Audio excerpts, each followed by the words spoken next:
Hello everyone, Radhe Radhe सभी को। मैं सुबह 9 बजे उठी थी और उसके बाद मैंने अपनी स्टडी स्टार्ट की थी, क्योंकि रात को मेरे को पहले दिन 2 बज गए थे। 2 बजे तक मैं पढ़ी थी। उसके बाद अगले दिन मैं 9 बजे उठी और फिर मैंने अपनी स्टडी 10:35 पे स्टार्ट की थी। सबसे पहले मैंने स्टार्ट किया था क्वांटम मेंस का। मैंने सिर्फ सर जो पढ़ा रहे थे वो समझा था कि सर क्या समझा रहे हैं, किस तरीके से समझा रहे हैं, क्योंकि प्री लेवल का तो फिर भी मेरा जो कंसेप्ट है वो क्लियर है। मैं थोड़ा थोड़ा है ना मेंस को क्लास ले रही हूँ, ताकि ये एक साथ ना ऐसा ना हो कि मतलब बहुत ज़्यादा हैवी पड़ रहा है वो चीज़। इस वजह से मैं क्वांट का स्टार्ट किया था। मैंने पहले मेंस क्लास, मैंने रीज़निंग भी किया था। मैंने सिर्फ जो सर समझा रहे थे ना वो समझा था, कुछ लिखा नहीं था या फिर कुछ और नहीं किया था कि मतलब कि मैं साथ साथ लिख रही हूँ। मैं सिर्फ समझ रही थी कि सर किस तरीके से कंसेप्ट यूज़ कर रहे हैं, क्या कर रहे हैं। इस तरीके से फिर मैंने समझा था। और उसके बाद क्वांट की क्लास लेने के बाद मैंने 2 घंटे की क्लास ली थी क्वांट की। फिर मेरे पास ये बुक थी, बुक में से मैंने ना रीज़निंग का सेक्शनल दिया था। इसमें 35 क्वेश्चन थे, मैंने वो प्रैक्टिस किए थे। ऑनलाइन नहीं दिया था मैंने, इस तरीके से ऑफलाइन जो बुक थी ना इससे किया था। और मैंने एक चीज़ और चेंज की, जो मैं पहले बहुत सारा एक पेज पे क्वेश्चन लिख रही थी ना, अब वो ना करके मैंने इन्हीं 3 ही पेजों में मैंने एक जो हमारा सेक्शनल था वो ख़त्म कर दिया था।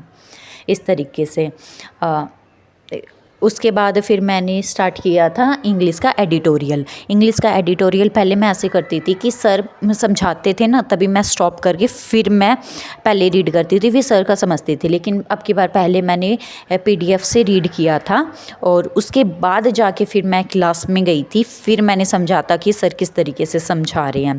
पहले मैंने PDF से ही वर्ड मीनिंग किए थे और रीडिंग की थी प्रॉपरली।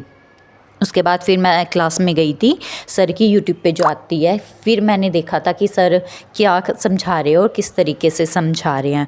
वो करने के बाद फिर मैंने उसकी रीज़निंग की मेंस की क्लास ली थी। रीज़निंग की भी मेंस की क्लास मैंने इसी तरीके से ली थी कि सर जो समझा रहे हैं ना, पहले मैंने सिर्फ समझा था सब कुछ लिखा नहीं था कि सर किस तरीके से समझा रहे हैं। और एक एक चीज़ को मैंने समझ के उसके बाद मैं जैसे सर समझा रहे थे ना उसी हिसाब से मैं देख रही थी। थोड़ा बहुत रीज़निंग में तो फिर भी मैं जैसे मिसलिनियस क्वेश्चन थे वो मैं फिर भी कर ही रही थी, लेकिन जो पज़ल थी वो सिर्फ मैंने समझी थी कि सर किस तरीके से समझा रहे हैं। वो करने के बाद फिर मैंने नॉल रीड की थी। नॉल ज़्यादा तो पेज नहीं किए मैंने, 2-3 ही पेज किए थे।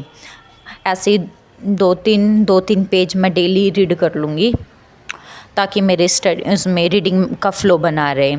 उसके बाद फिर मैंने निमिषा मैम की ना वो होती है टेलीग्राम पे मैम ना डेली के एक तो प्री लेवल के और मेंस लेवल की चेकलिस्ट सेंड करती है, तो मैंने वो देखी थी। और फिर मैंने मेंस लेवल के था ये क्लोज टेस्ट, उसको मैंने सॉल्व करने की कोशिश की थी।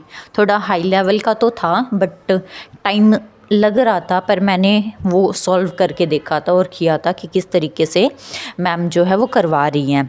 उसके बाद फिर मैंने ना प्री लेवल के क्वेश्चन सॉल्व किए थे, रीज़निंग के भी और उसके भी, रीज़निंग के भी क्वांट के भी। मैंने दोनों प्री लेवल के क्वेश्चन सॉल्व किए थे। अब की बार देखो एक पेज पे मैंने बहुत सारे कंसेप्ट किए हुए हैं, बहुत सारा छोटे पेज पे मैंने इस तरीके से किया है। एक पेज पे एक पज़ल सॉल्व नहीं की, क्योंकि एग्ज़ाम में फिर ना दिक्कत होएगी, इस वजह से।